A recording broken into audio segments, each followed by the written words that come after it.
आज मी बनवणार आहे मिरची आणि गवारीच्या शेंगाचा ठेचा।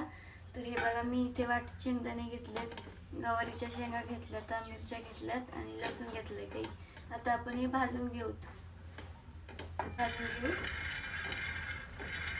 जास्त जाळून द्यायचे नाही, तर कमी गॅसवर भाजून घेऊ शेंगदाणे।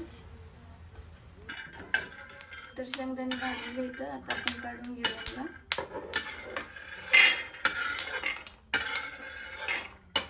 शेंगदाणे भाजून घेतलेत, आता आपण लसूण भाजून घेऊ।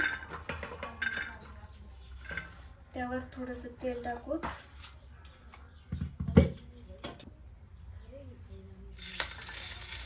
तर लसूण भाजून घेतलंय मी, आता आपण गवारीच्या शेंगा भाजून घेऊ लगेच। तर हे बघा, गवारीच्या शेंगा मी धुवून घेतलेल्या आहेत पाण्यात।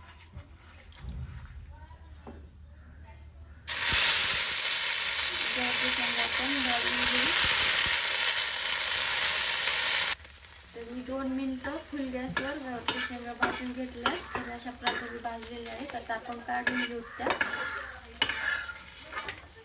आता आपण मिरच्या भाजून घेऊ। मिरच्यावर थोडंसं तेल टाकू।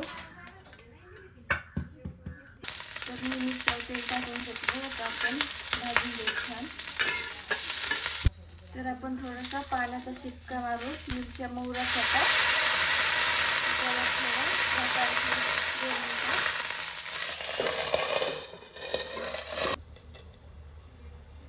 तर आपण झाकण काढून बघू मिरच्या भाजल्यात का। तर हे बघा, मिरच्या भाजलेल्या आहेत आपल्या छान। आता आपण यांना काढून घेऊ।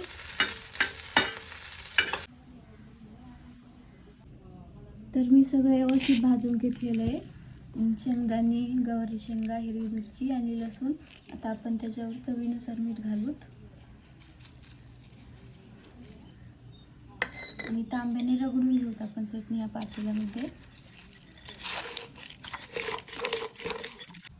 तर हे बघा, मी तांब्याने रगडून घेतलेली चटणी। तर अशा प्रकारे आपला गवारच्या शेंगाचा आणि मिरचीचा ठेचा तयार आहे। व्हिडिओ जर आवडला असेल तर लाईक करा, सबस्क्राईब करा।